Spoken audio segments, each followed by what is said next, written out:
అందరికీ నమస్కారం, జై శ్రీరామ్. ఈరోజు ప్రకృతి ఒడిలో పచ్చని చెట్లని మధ్య సూర్య భగవానుడితో, అలాగే ప్రకృతి మనకు ఎంతో ఇస్తుంది, ఎంత చెప్పినా తక్కువే.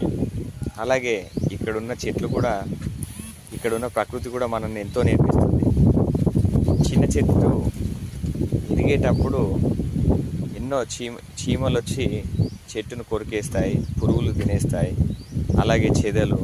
అలాగే అది పెరిగే క్రమంలో ఎన్నో కష్టాలు ఎదుర్కొని చివరిగా ఒక మొక్క ఏర్పడి పెద్దగా ఎదుగుతూ ఉంటే అప్పుడు ఆ చెట్టు ఎదిగి పెద్దదైనాక మనకు నీడనిస్తుంది, కాయనిస్తుంది, పండునిస్తుంది, మనకు ఆక్సిజన్ ఇస్తుంది. అలాగే ఎన్నో పక్షులకు నివాసాన్ని కూడా ఇస్తుంది.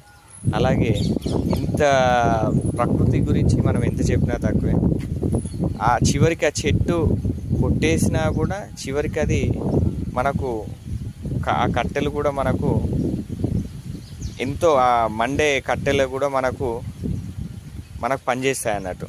చివరికి మనము చేసుకోవడానికి కూడా ఉపయోగపడతాయి.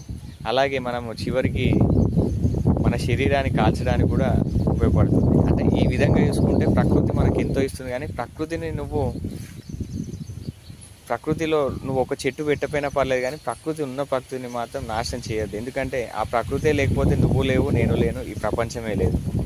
మనకు ప్రకృతి నుంచి ఎన్నో నేర్చుకోవచ్చు. మనకు నీరు కానీ, గాలి కానీ, అలాగే ఈ చెట్లు కానీ, ఆ సూర్యుడు కానీ, మనకి ఇవన్నీ, ఆకాశం కానీ, నేల కానీ, ఇవన్నీ మనకి ఏది చూసుకున్నా కూడా, ఇప్పుడు మనం నడిచే దారిలో కూడా మర్చి సిమెంటు వాడకం పెరిగి అసలు ఫ్లోరింగ్ అనేది అలవాటు చేసుకున్నాము. దానివల్ల మనకు ఎన్నో నష్టాలు తప్పించి లాభాలు ఏం లేవు. అలాగే మనం ఉదయం లేవగానే ఆ గడ్డిలో నడవడం, ఆ ఇసుకలో, మట్టిలో, ఇలా ప్రకృతిలో ఇలా నడక కానీ, రన్నింగ్ కానీ, వ్యాయామం కానీ, ఇవన్నీ మనకు మేలు చేసేది. ఇలా చెప్పుకుంటూ పోతే ఎన్నో ఉన్నాయి. మనకు ప్రకృతే మనకు ఆరోగ్యం. వేప చెట్టు చూసుకున్నా, రావి చెట్టు చూసుకున్నా, అలాగే ఎలాంటి చెట్టు అయినా కూడా మనకు ఏదో విధంగా మనకు ఆయుర్వేద మెడిసిన్లో కూడా ఉపయోగపడుతుంది. మట్టిలో ఎన్నో ఔషధాలు, ఎన్నో లవణాలు, చెట్లు పెరగడానికి, ఇవన్నిటికి ఎన్నో విధాలుగా ఉపయోగపడతాయి. ఇప్పుడు మనం మట్టికి, నేలకు అన్నిటికి దూరం అయ్యి సిమెంట్ మీద నడక చేయడం వల్ల ఎంతో నష్టాలు ఉన్నాయి. కాబట్టి మన పిల్లలకు కూడా మనం రానున్న కాలంలో మట్టి విలువ, అలాగే మట్టి గురించి తెలియజేద్దాం.